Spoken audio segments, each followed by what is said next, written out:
Hello and welcome! If you're new to the Kilpatrick Phenol or haven't used it in a while, then the following tips will be helpful to get the most out of the synth and to understand some basic important modular synthesis concepts. Tip 1. This one is actually in the manual, but I feel that many people might have missed this. It's about passive mixing. The Phenol only has a 2-input mixer on board, but the manual states that you are in fact allowed to patch up to 3 outputs into 1 input by stacking banana cables.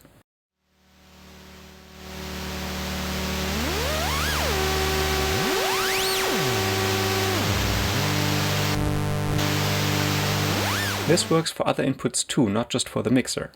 However, you are not allowed to passively mix CV signals from the MIDI to CV interface, as this might create a short circuit or something and damage the system, so keep that in mind. Tip 2. The 2 mixer channels on the Phenol both have a knob for stereo panning. This is cool, but wouldn't it be great if we could control them with CV? We actually can, so let's patch a simple auto pan effect, sweeping the signal left and right automatically. I'm taking a VCO output into a VCA and from there into the first mixer channel. Then we'll modulate the VCA with the sine wave LFO output. If we pan the channel all the way to the left, we can hear the VCO fade in and out only on that ear. So if you manage to do the inverse of this for the right ear, it would sound as if the VCO was panning left and right, back and forth. We can achieve this by patching a copy of the VCO signal through a second VCA into the other mixer channel, panned all the way to the right. And then patching a copy of the sine wave LFO into an adder input and taking the inverse of that to the VCA's modulation input.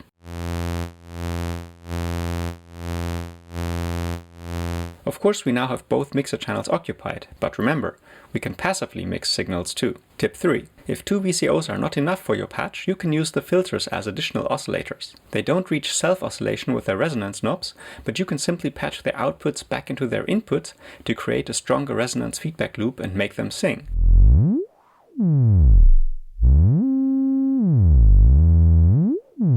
Using a CV source, you can then control their pitch, although not with precise 1 volt per octave tracking. Since the 2 filters are different, they also sound different as VCOs, by the way. Tip 4. While we're on topic of feedback loops, let's create an audio feedback patch for a super crunchy sound. I've got a simple patch here with VCO going through a filter and into a mixer channel. The first arpeggiator provides pitch CV to the VCO, and the second envelope modulates the filter cutoff.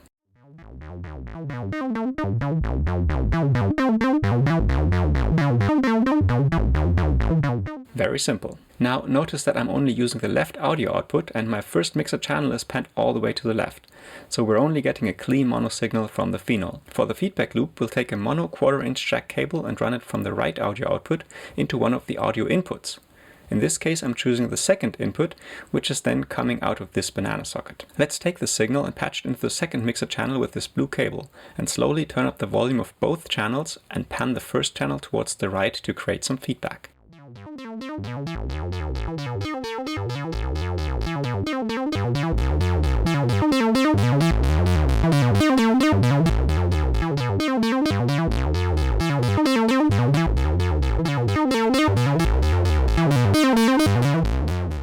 For even more drastic feedback, we can also pan the second channel to the right.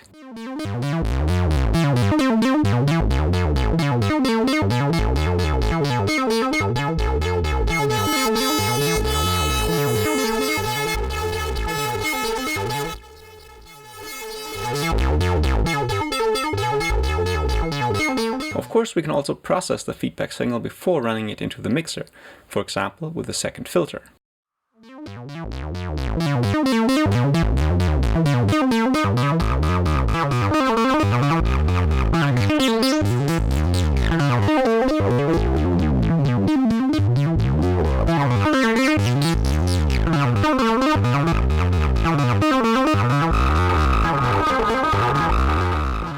Tip 5. I don't know about you, but sometimes I like my envelopes snappier than they are by default on the Phenol. Luckily, we can alter their shape using some Surge modular synth knowledge from the iconic Dual Universal Slope Generator, or DUSG, which works pretty much the same way in this regard. Again, I've got a simple patch here, VCO through a filter into the mixer with the cutoff being modulated by a decay envelope, so the attack knob is at 0.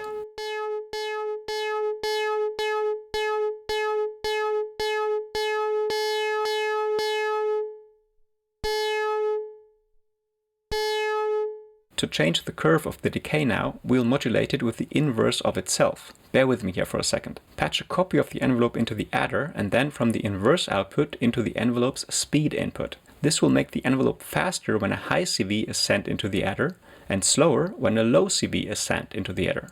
So at the beginning of the decay envelope, the CV is high and the envelope is fast, but as the envelope CV goes low, it will make itself go slower. Let me turn the adder attenuator down first and then slowly turn it up to add the snappiness.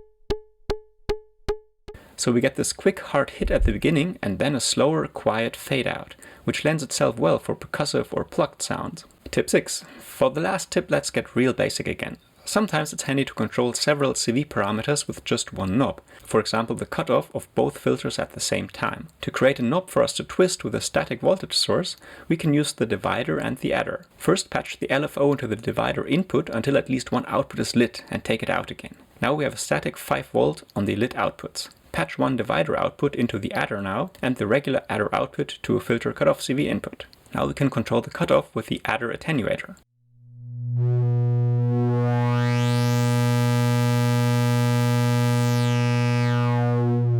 Of course, now we could copy the adder output and send the same manual control voltage to other destinations to control them at the same time. Alright, that was it for this video. Let me know how you liked it in the comments below and have fun with your Kilpatrick Phenol.